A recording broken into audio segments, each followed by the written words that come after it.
By this time, Matteo Ricci had completely become the Chinese scholar. He wanted to go to Peking in 1597, but was unable to and went to Nanking instead. There he made many friends discussing astronomy and geography and earned the name the Wise Man from the West. But then something happened in Nanking. 他在南京的时候，可是发生了一件大事。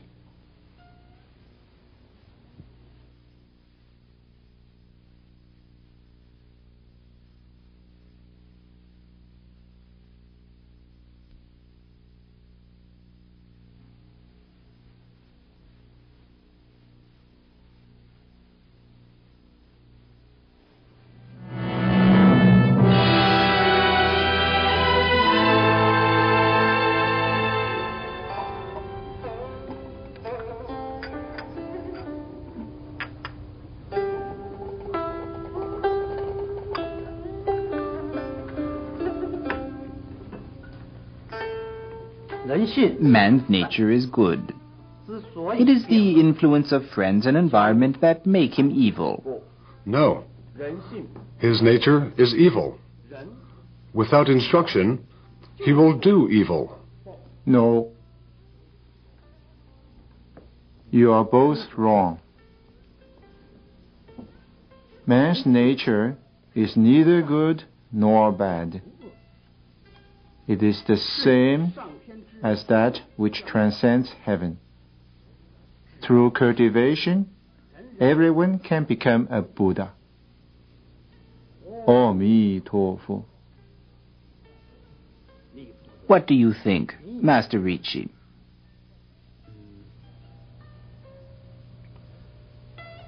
All things come from heaven. Man's character also comes from heaven. That which transcends heaven is God. God is perfection. The Master said man's character is like that of God's. How can it not be good?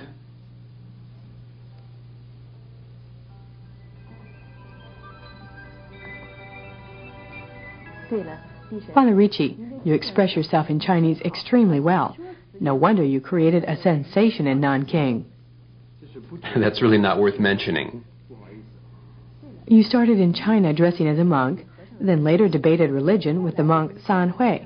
Just what do you think of Buddhism?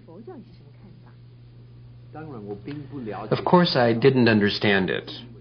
Otherwise I wouldn't have made the error that I was a kind of Buddhist monk preaching the Catholic faith. But priests after me did special studies in Buddhism and in Buddhist texts. That's quite different. You always wanted to go to Peking. Why? Wasn't Nanking a good place? Because without the emperor's sanction, missionary work could be arbitrarily forbidden. I wanted to get the emperor's permission to spread the gospel.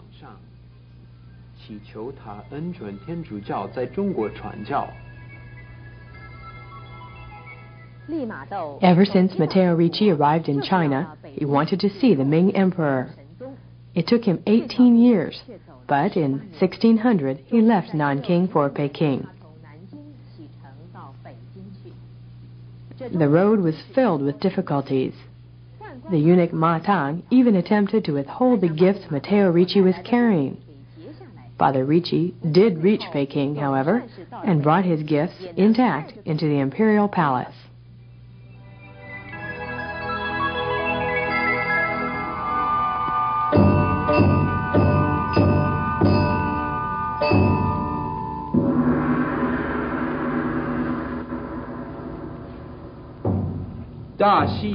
Your servant from the West offers foreign gifts.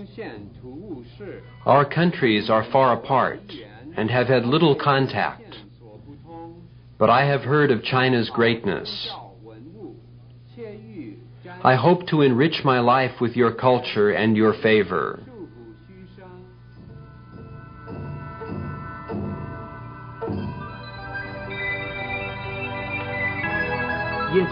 Obtaining that audience had been my fondest hope. I had prepared for it for years, but was still terribly nervous. But you didn't see the emperor, only his throne. That's not important. That is also Chinese etiquette. The position of a chair can represent a person's rank, and in fact the person himself. If a person can't return home for the New Year's meal, an empty chair, bowl, and chopsticks are still laid out. You've really become Chinese. You know even this. It's nothing at all. Did you record your experiences? Yes, in my diary. I recorded observations about the Chinese language, Chinese history and customs, many things. I wrote it in Italian, and it was later translated into 6 languages, but unfortunately not into Chinese. This book can help Westerners understand China in a different way from Marco Polo. What gifts did you present to the emperor? Altogether there were about 66.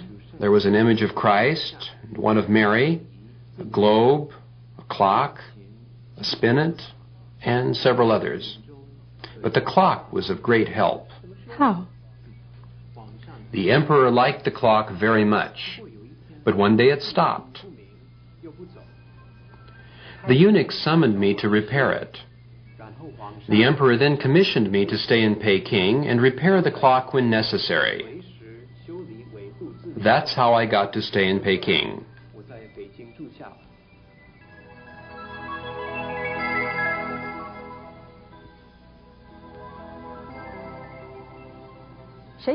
Who would have expected that Matteo Ricci would remain in Peking as a clock repairer? He stayed in Peking for the last 10 years of his life. He wrote and translated a great amount of material. With Xu Guangqi, he translated Euclid's Elements and a book on surveying. With Li Chizao, he translated Clavius's Practical Arithmetic and himself wrote a collection of spinet motets. The emperor wanted his musicians to learn the spinet. Matteo Ricci instructed them and composed at the same time.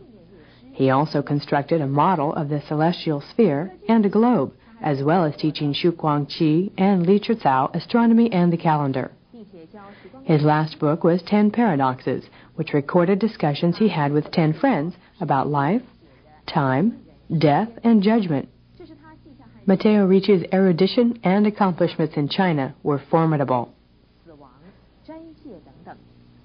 利玛窦的博学和他在中国所做的这些事情，真会让人叹为观止的。李神父 I must present my respects. Not to me, but to my friends. Xu Guangqi and Li Chizao were more than colleagues. They were my family during my 10 years in Peking. Although I had left my family behind, God gave me a new one in China. I love them very much. They are my brothers. I'm very moved. Did you never return home during your 28 years in China? I never took one step out of China. China was my home. I had faith that God would care for my family in Italy.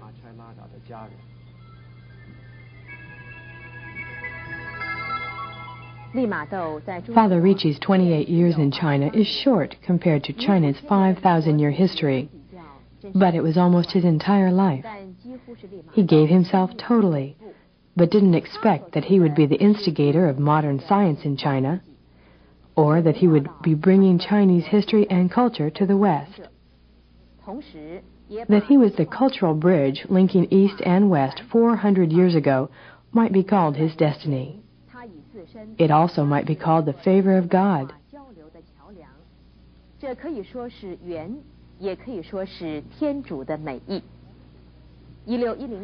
On the 11th of May, 1610, Matteo Ricci died of influenza.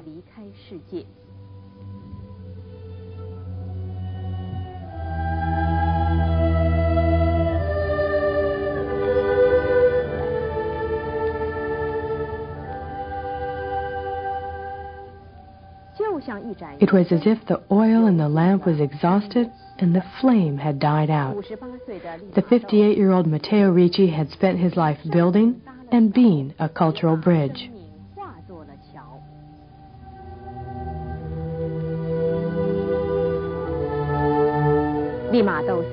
The emperor granted a plot of land, the Tagong Palisade near Peking's Western Gate, for his burial. Although the emperor had never met Father Ricci, he knew of his accomplishments. An official, Huang Jishi, sent a memorial tablet. He was righteous. He wrote for posterity. 黄基士还送了一方匾额，刻着“木仪立言”4个字。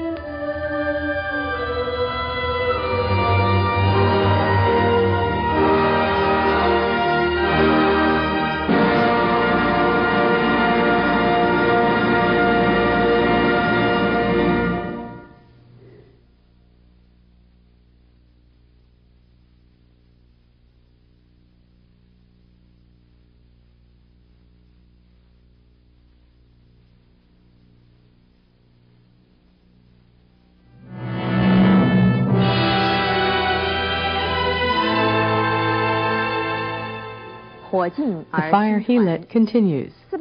Matteo Ricci approached missionary work in China with the right attitude, that is, with respect and understanding.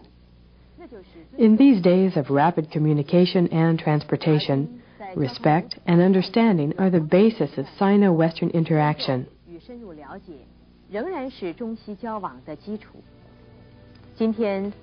Before we close, we'd like to introduce a special organization, the Ricci Institute.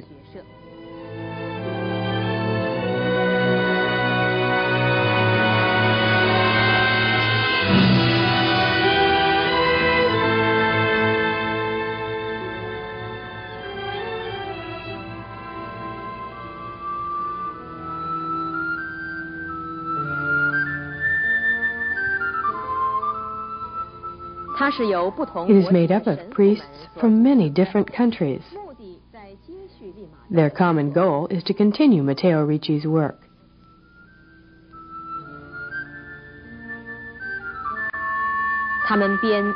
They have compiled Chinese-French and Chinese-Spanish dictionaries. They research oracle bones and Buddhism.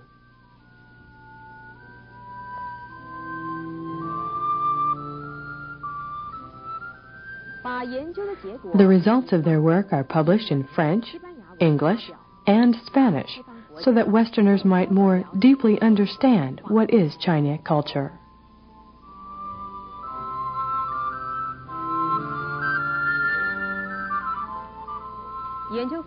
These priest historians also engage in research in Buddhism, which Matteo Ricci did not really understand.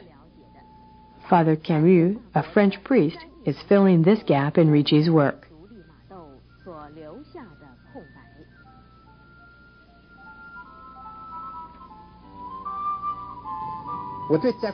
I'm deeply interested in oracle bone research.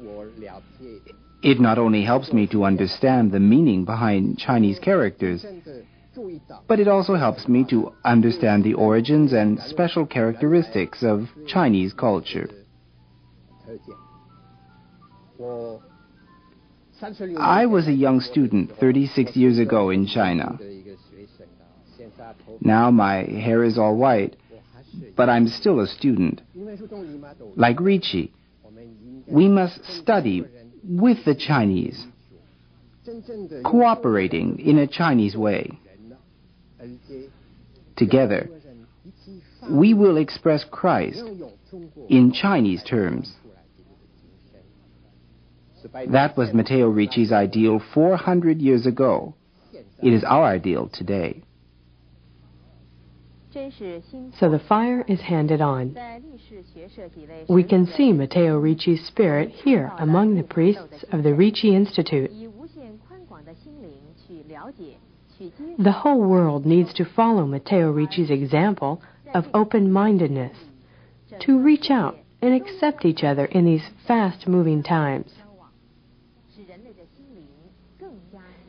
In this way, mankind will be drawn more closely together.